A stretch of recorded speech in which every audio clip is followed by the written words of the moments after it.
We're going to talk about partial cruciate disease, or partial cruciate rupture tonight, which is one of my favourite subjects. So I'm going to try and squeeze it into 45 minutes, but apologies if I go over. So this is one of the most common problems that we deal with, and I think that quite a bit's changed in the way that we've understood it in the last few years. So I'm hoping that tonight I can share some of that with you.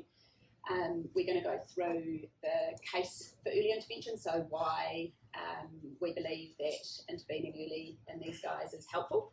Talk about how we can make the diagnosis. So obviously we're going to intervene early. We need to be able to pick up the fact that these dogs have a problem. And also a little bit about how to talk to owners about this problem, because it's sometimes quite subtle at the beginning, trying to motivate them to do something early. And so the why is all about guys like this for me. This is Toby, bless him. He's got a brain the size of a walnut, but he's one of those lovely photos that you get from an owner a few months after you've forgotten about them. And he's had 2 TPLOs, and this is him romping in the snow, having an amazing life. So why I would encourage us to treat these guys early is because I want everybody to be like Toby, right? These dogs outliving their best life with as comfortable needs as they possibly can. It's why I do my job. So these guys can have the best life with the least amount of pain. How do we do that, and why? Why does early help? If we get these guys before they go on to full tears, we can prevent progression in most of them, and that's a relatively newly proven piece of information. We'll go through that in some more detail. We can reduce the amount of arthritis they get, slow down arthritis progression. It won't be as bad, and we can also protect the menisci if we get them before they progress to full tears too. First question I think that a lot of people would like answered is, do partial tears progress, right? So this is a story of a partial tear of a dog called Bonnie. She's a standard poodle. She was 7, and she and her mum Katie really enjoy running in the hills. She came to see me in August 21 with a complete cruciate rupture, and she had a TPLO on the right. And at the time, because I'm fairly nosy, I went ahead and took a radiograph of her other knee as well, and this is what it looked like at that stage. So this is her left knee in August 2021. And we'll go through the radiologic signs later, but she's got a little bit of a fusion. She's got some enthesophytes at her cruciate insertion. So I'd said to Mum at the time, hey, this is brewing, it's going to happen. But things were going really well. Bonnie was back out in the hills, and physio had gone well. Mum was kind of pretending there was nothing going on, and a year later we saw Bonnie back, August 2022. And you can see at this stage she's got more effusion, she's got more enthesophytes, and now she's got some reasonable arthritis in that knee. And we know now that this is going to happen in 80% of dogs who have swelling in their contralateral knee at the time of surgery in the first. So I'm fairly routinely x-ray the other knee at the time of surgery, so I can kind of give owners a heads up and get them on board with this might happen. There's a study that was done that looked at what happens when we follow these guys down for 3 years. 80% of those dogs are going to go on to a full rupture. And that's in dogs that have this swelling identified as an incidental finding. These are not dogs that are lame, so they're just incidentally found at the time of surgery on their other knee.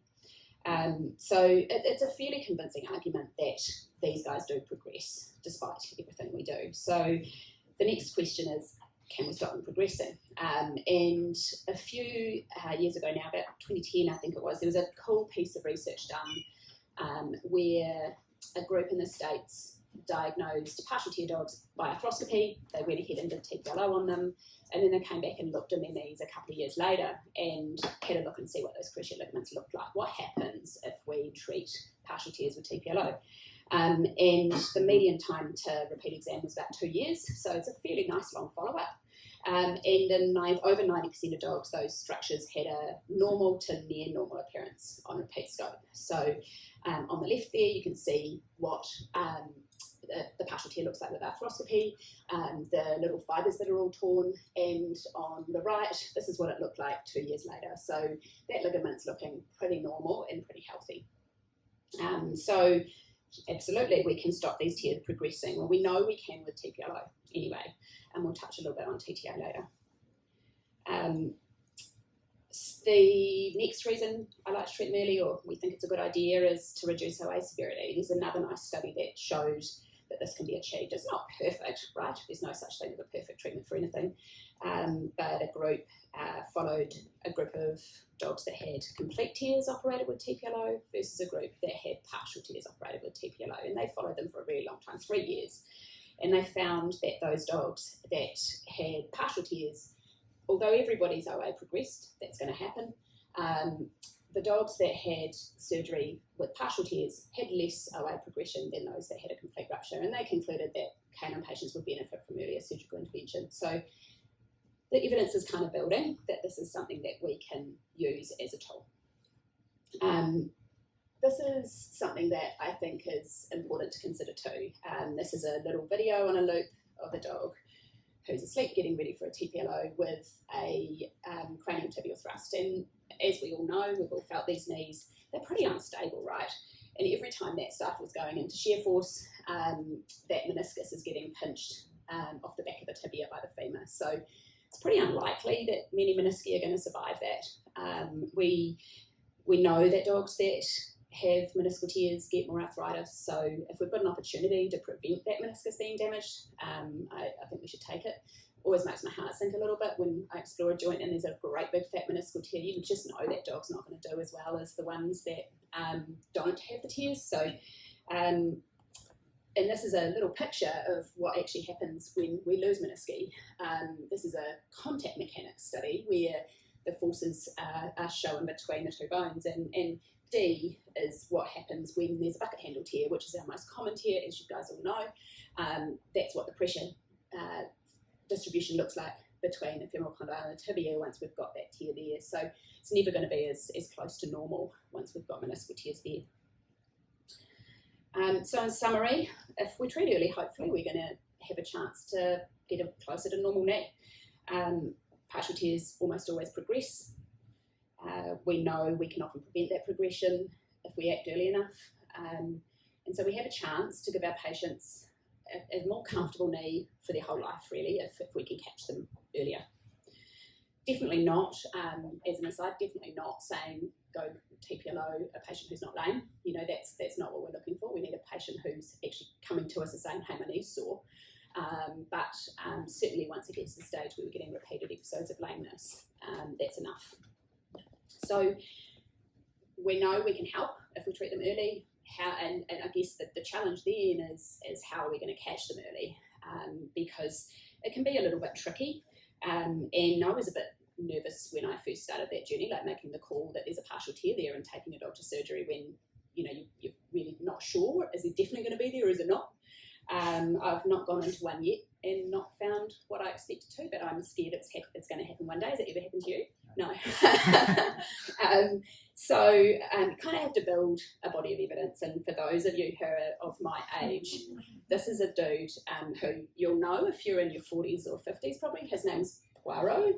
He's an Agatha Christie character and he's a very famous detective.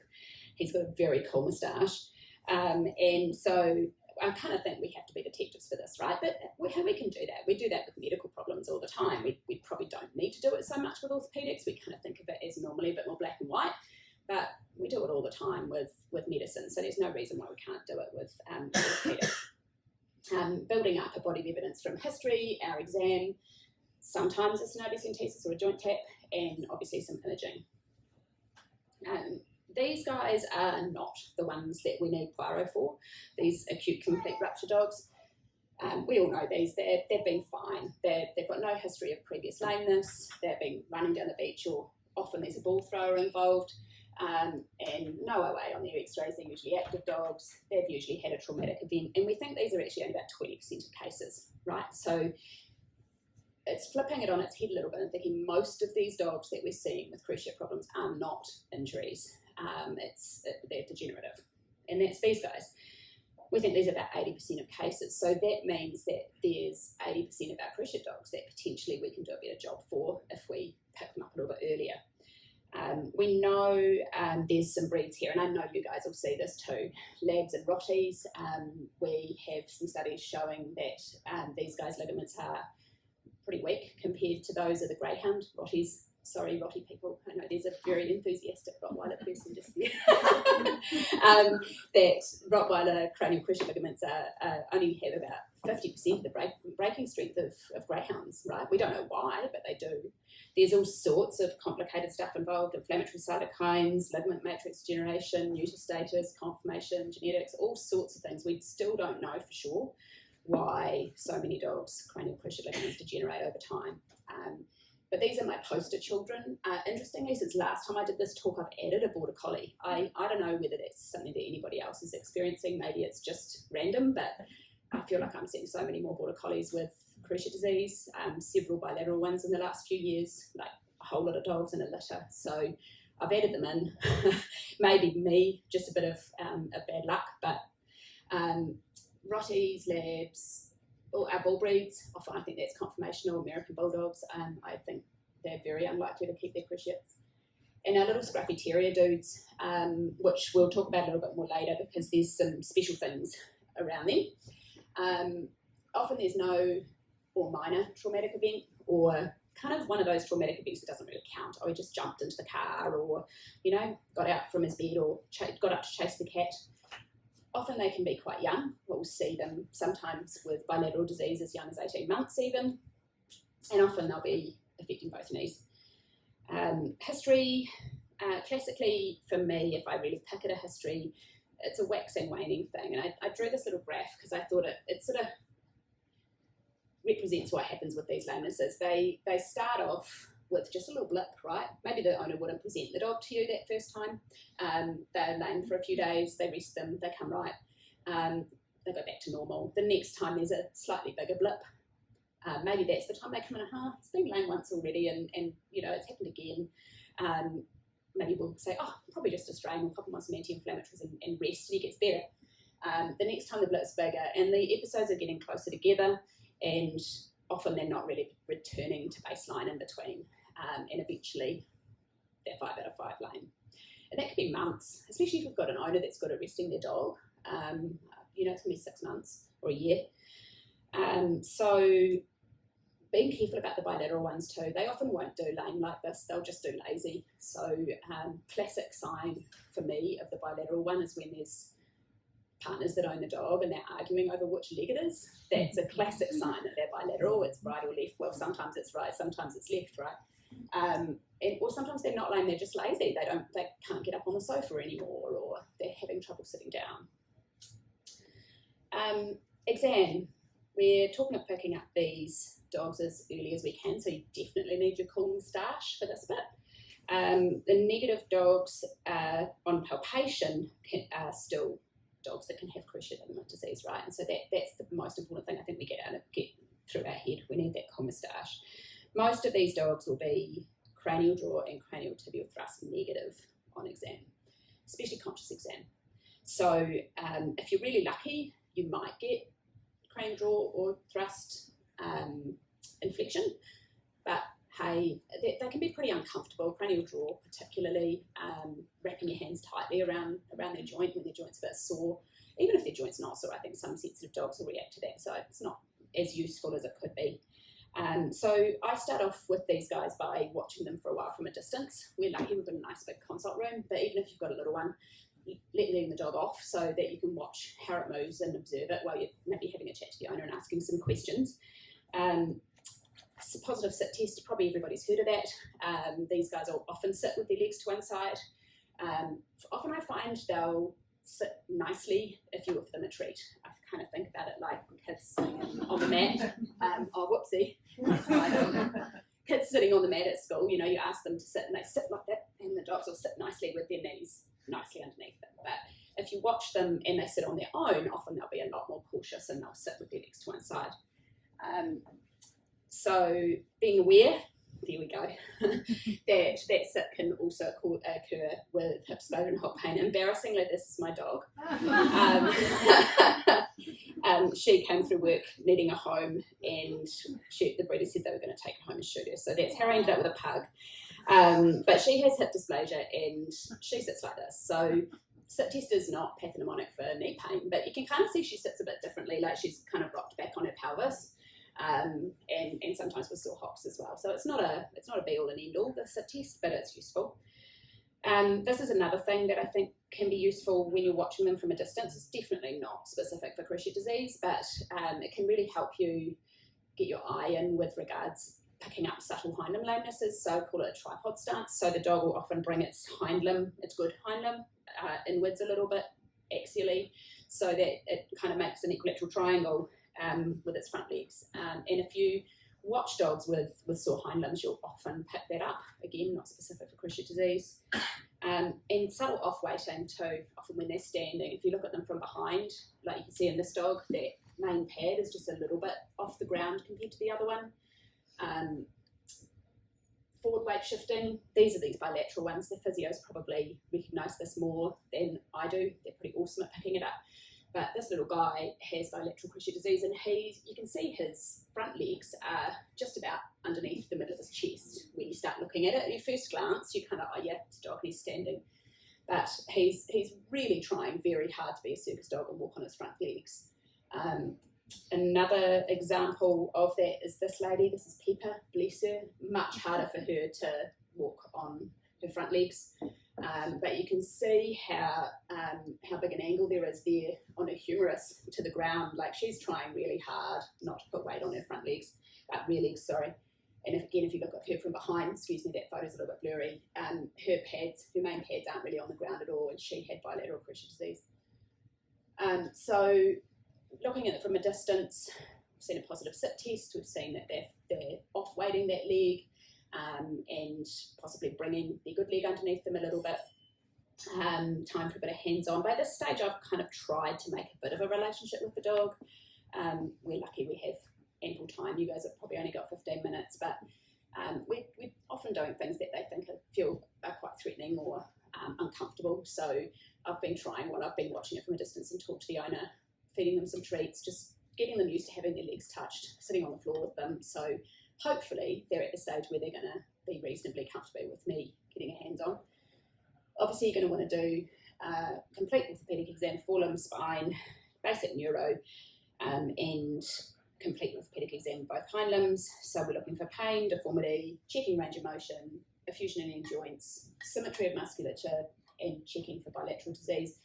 I prefer with the back legs doing it from the back of the dog. Everything's symmetrical and in front of me, and the owner can be patting and giving treats and things at the other end. But we'll work around what we can get. You're going to be checking for stifle effusion. You guys have probably done this plenty of times. I'm just going to try and get my little pointer going. Look at that. You want to see some concavity here on either side of that patellity, and it should be standing out.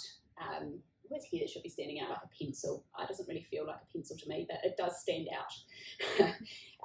So having a feel on either side of the patellar tendon, again from the back, you can kind of run your hand down both knees and compare one side to the other.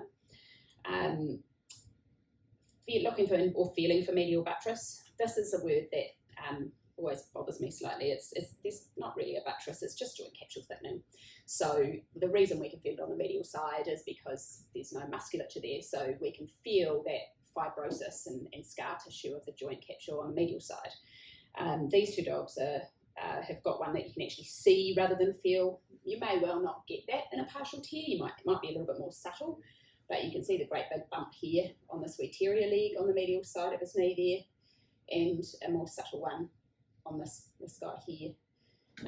Again, hopefully if you've got unilateral disease, it's really, really helpful to have a hand on both knees at the same time so that you can compare one to the other. The more subtle ones, a technique that I was taught that I find really helpful is to palpate the line of the medial tibial plateau. So if we look at this greyhound knee on the left side, that's really, really helpful. You should just about see everything through the skin. If you flex that stifle a little bit to about 90 degrees, you should be able to follow with your finger a little ridge all the way from the front to the back. That's the medial tibial plateau. So if you can feel that, it's probably not got periarticular fibrosis, and I find that quite helpful. The one on the right can't see anything, but hey, it's not a greyhound. It's another thing that's really worth practicing on normal knees if you can. If you're seeing a patient for a spay, they're asleep, have a feel of the patellar tendon, have a feel of the medial tibial plateau. Just get your hands used to feeling normal so that when you go to feel something more subtle, it's a bit more obvious. Pain on stifle hyperextension. I find this pretty common in partial tear dogs, ideally when they're weight bearing. So again, when they're standing, I'm standing behind them, sitting behind them. They're standing on the ground and I'll just use my hand to pull their knee caudally a little bit. Often that's quite painful. We're increasing the stretch on that cranial cruciate ligament by doing that, so often they'll react with a pain response. Cranial draw, if you're really lucky, you might have a really malleable cruisy dog, maybe it's a mastiff, that's willing to lie there for you, plopped on the bed, and have cranial draw tests in extension and flexion. Sometimes in a partial tear dog you can get a cranial draw positive on flexion when you won't get an extension. And it's worth having a go if you've got a dog with the right temperament, I think. I wouldn't try in a nervous dog because they're probably going to react anyway, and it's not. I think it's quite an uncomfortable test. But if they're super cruisy and they're willing to let you try, then it's worth trying that in flexion. So this is an anaesthetised dog, and I think that's probably the best way to test this is with some drugs on board, particularly if you're looking for a partial tear. This is my nightmare orthopaedic exam patient, gay terriers. So the visual sentence sedation often facilitates better quality exam. Very enthusiastic or frightened dogs. I think sedated exams are awesome for figuring subtle things out. And actually, even in full tear dogs, there was a little study that looked at the accuracy of cranial draw testing in conscious patients, and they actually found that even amongst really clever, well-trained assessors, so specialist surgeons and residents, only 60% of them got positive cranial draws in awake dogs. 95 got positive cranial draws in sedated dogs. And so I think even a sedated exam, if you've got any suspicion about the knee at all, is a useful thing to do. They may not even need to be that sleepy. They just need to be not too worried about what you're doing, and test them in flexion as well. So pass the hands-on exam. Probably we've gotten sedated by now, which is helpful. We're looking at getting some radiographs, and these do need to be awesome. Like, they need to be spot-on radiographs. Thankfully, we're super lucky. We've got an amazing nursing team who are fantastic at making beautiful x-rays. These two are zoomed in a little bit. We'll look at how we like to have our radiographs to plan for surgery in a minute, but I've just zoomed in on these ones so we can see the detail of what straight looks like, and particularly for the nurses, like, I think it's really hard to know how to position for x-rays if you don't know what you're looking for. Like, it's really important that you know, what does straight look like, what's my goal. So for your caudal cranial view, we want to have the walls of the intercondylar notch like little white train tracks. So I'll just go back with that and show you what I mean. You can see those little white lines here. There's one up and down, and there's the other one. They should be bright and white like that, and they should be parallel to each other. So I'll bring that back up. Here we go. There's those little white lines. And then your fibelli, those tiny little bones on either side, should be evenly cut off by the femoral cortices. So it's about a third of each one in these guys, I think, are kind of within the femoral cortex, and about 2/3 is out. But they should be even. Like, it shouldn't be one's hanging out on its own and the other one's completely tucked underneath. So that's what a straight caudocranial looks like. On your laterals, it's all about the femoral condyle. So this is a perfect one. It's definitely going to be one that's done by a nurse, not me. It really only looks like there's one femoral condyle there, right? You can't see two. So, that would be optimal. We don't always get them that perfect, but they need to be pretty close to that. Once you've got your perfect ones, actually, I put this slide in this morning because this is actually a radiograph I received from a referring vet for a case earlier in the week. for a cruciate, and I just wanted to add it because I think it's amazing. It's the most perfect radiograph. This is what we like to see when we want to plan for surgery. So we've got the hock included, and we've got a calibration ball in there, and that's something that I'm going to talk a little bit more about. I know it's kind of boring, calibration balls, but it really does make a big difference. The main reason for that is because we can measure. So for those who aren't used to them, excuse me if you already use them, but I think it's an important thing to cover for those who don't. They're like a little flexi ball on a stick with a heavy base, and I've never met one where the ball's not 2.5 centimetres, but maybe there might be other sizes. And they're not particularly expensive, and the idea of them, this is actually a hock, but it's the only image I had of a calibration ball in this plane. The idea of them is that you put them bang on the piece of anatomy that you're most interested in. So in this case, I'm most interested in the tarsus. This is a greyhound hock. And then I've got that ball right at the level of the tarsus. So, or it's actually the tarsus metatarsal joint, but hey. And then later on, when we look at that X-ray on the computer, I'm going to go and I'm going to tell the computer, hey, that ball, that thing there measures exactly 2.5 centimetres. And then I know, the computer knows, accurately what size everything else is. So, you know, especially in little bones or planning little TPLOs where a millimetre matters, if we don't have a calibration ball, we can't measure accurately. So it's really, really helpful to us if we're receiving X-rays by referral, because we don't need to X-ray them again. That's nice for us, saves time, also saves the client money. The number of times we get some really beautiful X-rays from a referring vet and they've been done beautifully, but there's no calibration marker, so we have to do them again anyway, and the client has to be charged for them again. So you don't have to buy a ball. Anything of a known size at the level of the anatomy is fine. So you can get a wee piece of K-wire, cut it to exactly 50 mil, put it on some sponges or towels and have it at the level of the piece of anatomy that you want to measure. As long as you tell us, hey, our marker is 5 centimetres, then we know, and it definitely saves the client money. A few tips for getting straight X-rays. They can be hard sometimes, right? Like, we're not magic. We have to do them a few times sometimes, every now and then.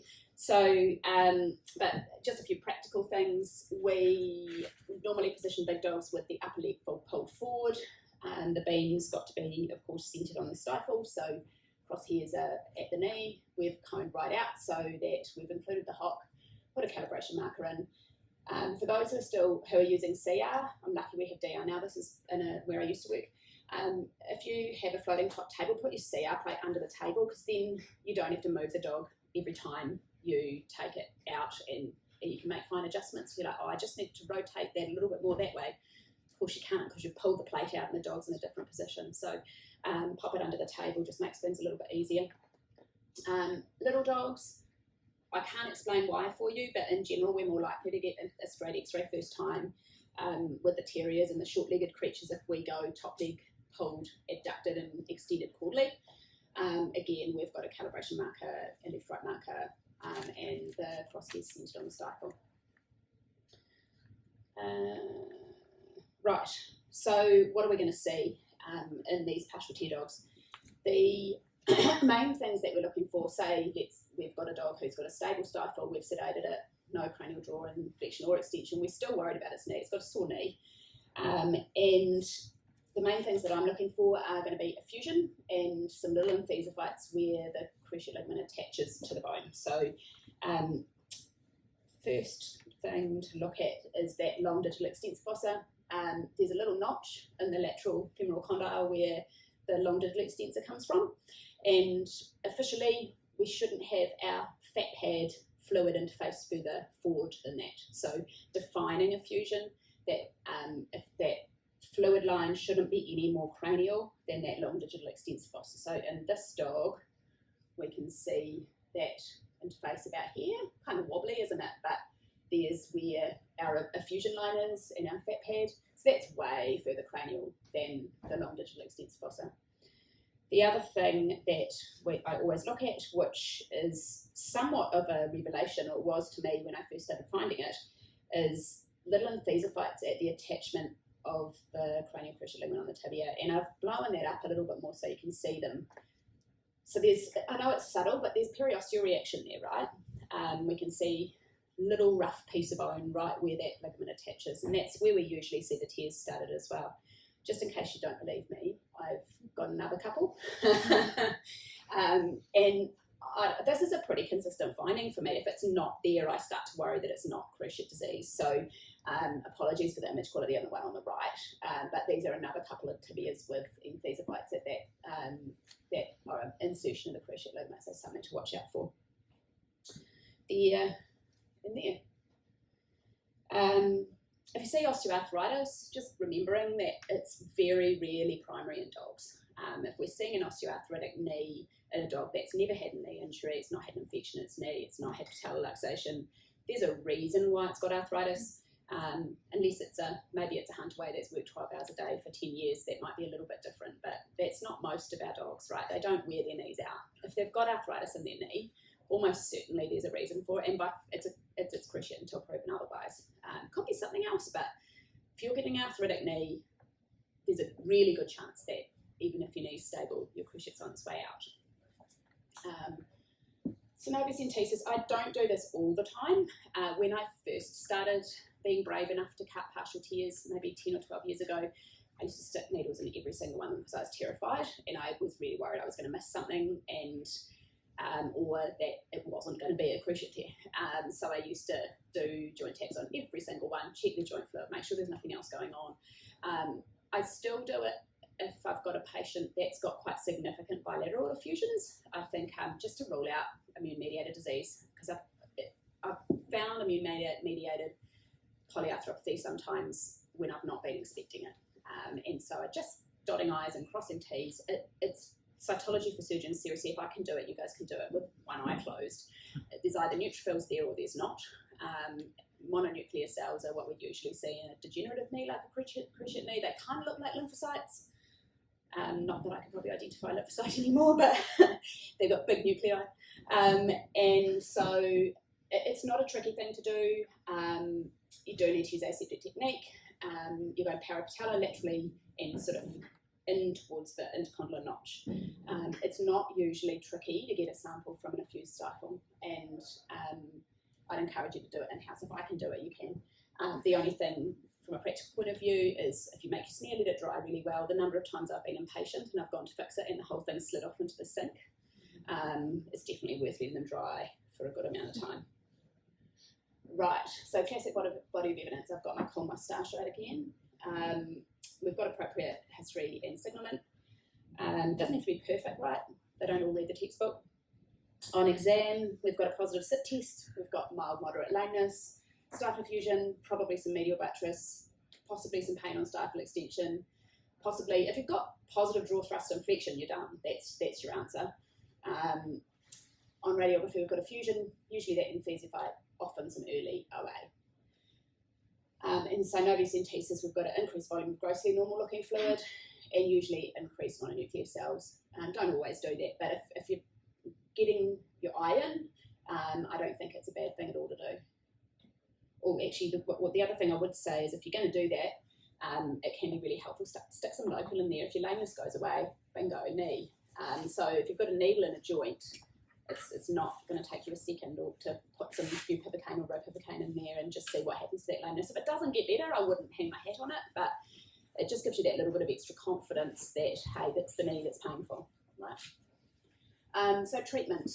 This is an image, a still image from a YouTube video from the Arthrex website that it's worth having a look at, that describes a little mini medial approach to the canine stifle. So it's a cadaver image, isn't that lovely, with no blood? But just if there's anyone out there who's still doing lateral or full arthrotomies and luxating the patella, I'd encourage you to have a look at the video, because it really is possible to see everything you need to see through a tiny little medial arthrotomy. That's only from the tibia, parapatella up to the level of the distal polar patella. That's where our incision would stop. So it looks like a tiny hole, but it is possible to work through that hole. I always do an arthrotomy still on these guys. I know colleagues in Australia who don't do arthroscopy or arthrotomy. They're like, well, I've got my diagnosis, I'm confident enough in my diagnosis to take the dog to surgery, I'm just going to go do it. I'm not that brave. You're not that brave. No, I just want to look. I just want to make sure I've got it right. What if I've got it wrong? So I still do one. It doesn't take long. It takes 5 minutes. This is what an arthrotomy looks like when we do it.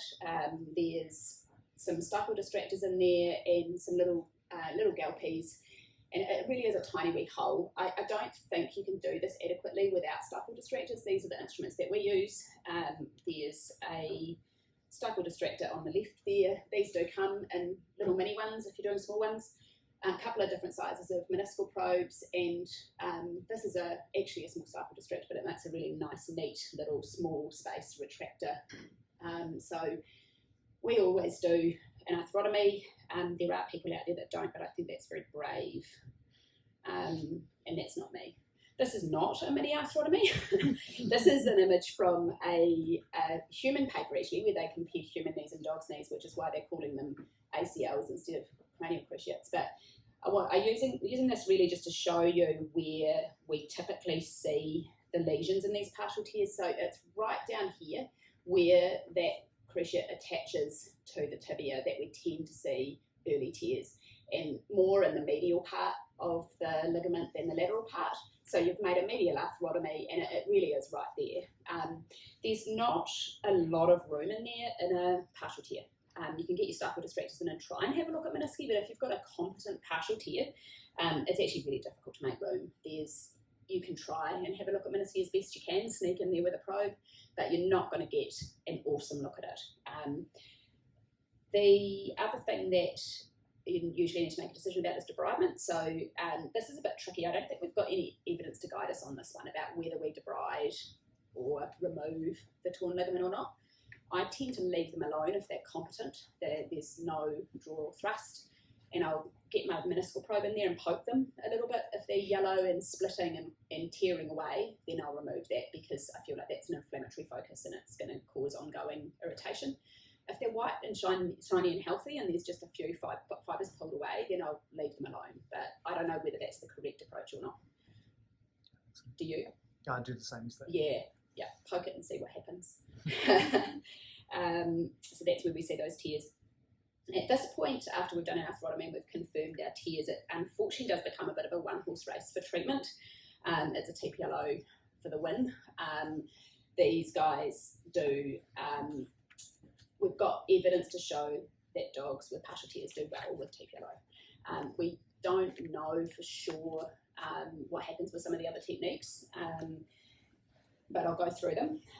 There is another tibial plateau levelling procedure called a CBLO. I don't know if anybody's come across that one. I've done the course, but I've never done it. It's an upside down TPLO, really. It's doing a very similar thing. And there is one study showing that that's effective in stopping partial tears. I don't think anybody in the South Island is doing them. I'm not sure, but I don't think so. Closing wedge osteotomies are also a tibial plateau levelling procedure, these guys here. I think you probably argue for that. If that's something that you are competent doing and you feel comfortable there, then I think it's probably reasonable. Like any type of tibial plateau levelling operation is probably appropriate, but we don't know for sure. There's no studies to tell us. And the same applies to the triple tibial osteotomy. I'm not sure if there's anyone who I was here for a long time doing TTO. We just don't know. Maybe it'll stop tears progressing, but we don't know.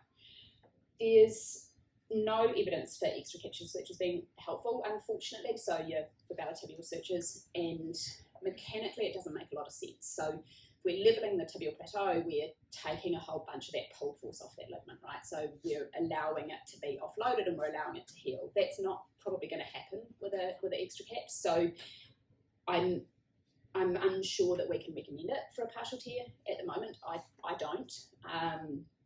But I guess with the right owner counselling, it's a possibility. And then TTA procedures, I know a lot of people in general practice are doing a really good job of these. There is one paper that looks at TTA for partial tears. It's 18 dogs. They had about 7 to 14 months post-op follow-up. They just looked at owner assessment of how they were doing. They didn't do force plates or anything. 28% of them went on to full rupture within 13 months. 61% very good outcomes, 11% fair outcomes. So I still think that's better than no surgery, probably, maybe, I don't know. If you counsel these owners really well, like you've confident your dog's got the patient's got a partial tear, you've talked to them about a tibial plateau levelling procedure being optimal, they can't afford it, maybe you're able to offer a TTA in-house. If you're honest with the owner about the fact that it's, their success rate isn't as good, but it's still, these numbers exist, then I think that's reasonable, but it's going to be all about good owner counselling about what to do and being upfront with them. So when it comes down to owner counselling, there's two main points I think it's important to be aware of. The first one is I think it's worth spending a little bit of time and money on diagnostics at the beginning, and trying to chase this down, because we know if we catch it early we can get a better go. So I guess it's a little bit like an older cat that comes through for a wellness exam and maybe the owner mentions they're just drinking a little bit more. We'd want to say, hey, let's get some kidney bloods and a urinalysis done, because the earlier we catch it, the better it's going to do. And it's the same for this. So if the owner, you've had a couple of episodes of lameness, maybe 2 or 3, the rest of the dog, it comes right, as soon as it goes out and does things again, it's a bit sore. It's actually worth them having the x-rays and investigating what's going on. So you can recommend that with a bit more confidence, I think. And the other thing is, I guess it feeds into the first, that we can get the best outcome for your dog with early surgical intervention. So it doesn't mean they have to do it, but as long as we make them aware of that as an option, that it's there, and at this stage with what we know about this problem, it's the best option. So that's my case for early intervention for TPLO. I have a couple of other little bits and pieces I wanted to talk about TPLO in general, just kind of tacking them on the end. One is the case for osteotomy techniques for small dogs, and I think probably since I've been a small dog owner, I've got a little more attached to these little guys, and Brent and I've been doing little tiny dog TPLOs for a while now, and I've been so happy with how they've been doing. Like I can't say that I've experienced such good outcomes for my small dog Cruciates in the whole time I've been doing them as I have since we're doing the TPLO. And there's a few studies out there, but this one's a goodie. So 91% of dogs treated with TPLO and 29% of dogs treated with lap caps showed healthy values at 6-month follow-up in this little group of dogs. And I genuinely think they do great. This is a wee video of Basil, who he's a wee cutie, he's 11, and he actually had a meniscal tear as well, and this is him 2 weeks post TPLO. And you really have to be quite happy with that. I'm not trying to be boasty, I promise. I just want to advocate for these little dogs that they really do great with TPLO. I know it's a big deal, it's a big expense for the owner, but I do think it's worth it. They're really tiny. There's that 2.5 millimetre calibration ball. They're really little. They make you feel a bit sweaty. The other cool thing it can do, which is particularly relevant to little dogs, is manage concurrent medial patellar-luxation. So I know you guys see these little dogs quite frequently who have probably managed all their lives with a grade 2 medial patellar-luxation, and then all of a sudden, bang, they're really lame. And they've ruptured their cruciate, and they're actually quite horrible knees to feel, aren't they? They're so unstable. They're almost not in the same room. I've always struggled with them trying to get good outcomes for them, and I've tried lots of different ways with tibial tuberosity transpositions and lat caps and modified TTAs, moving them over, all sorts of different things, little tiny TTOs moving the crest over. Again, not been as happy with them as since we've been doing modified TPLO. So the principle with this is that we do a normal TPLO, which is this curved cut here, across that way, and we rotate that as normal to level the tibial plateau, but at the same time we slide the tibial tuberosity laterally and rotate it around a little bit. So it's a matter of millimetres so that we can bring the quadriceps mechanism into line at the same time, which is a really neat way of doing it. We're just modifying that TPLO alignment slightly. Again, plate fixation, you can see on this image there's a little step. Normally that lateral cortex will be lined up. There's a little step here because we've moved it over slightly. Usually we're having to do a trochleoplasty as well, but again, being super happy with how that works for my wee guys. They are cool little dogs. I'm a sucker for a little wee dog now, but maybe it's middle age. dogs with hip dysplasia. I've definitely been down this rabbit hole before. This is Nala, yeah. She's a cane corso. Hip dysplasia, and these guys can catch you out because they're lame, they're sore in their hips, they've got hip dysplasia. Often we see these guys and they've got cruciate disease as well. I think the physios probably see a bit of that too, where you get they're there for hip dysplasia, they've got sore knees. And so Nala also had cruciate disease. And this is a subjective thing, but I think a lot of these dogs probably get a lot more pain from their knees than they get from their hips. And we can help their knees, right? We can't, not every owner's up for a total hip replacement. So, and they often do pretty well with physio conservative management for hip dysplasia. They don't do so great for cruciate disease conservatively. So it's something to watch out for. Even if you do find hip dysplasia, don't forget to look at the knees as well. And lastly, I promised I'd talk about the scruffy terriers. There's just a wee oddity to these guys. This is a relatively normal tibia, and that red line represents the tibial plateau angle. So normal is around about 25, 28 degrees. And these little guys, and when I say scruffy terriers, I'm meaning the Scotties, Westies, Cairns, that kind of group, it's called the scruffy terrier group. We, not always, but very frequently, we're seeing them with ridiculously steep tibial plateaus. This is a Westie that I looked after recently that's got a tibial plateau angle of 38 degrees, so no cruciate ligament is going to survive that, and they tend to do pretty poorly unless they get their tibial plateaus leveled. You can imagine you're never going to overcome that with a nylon extracapsular, unfortunately.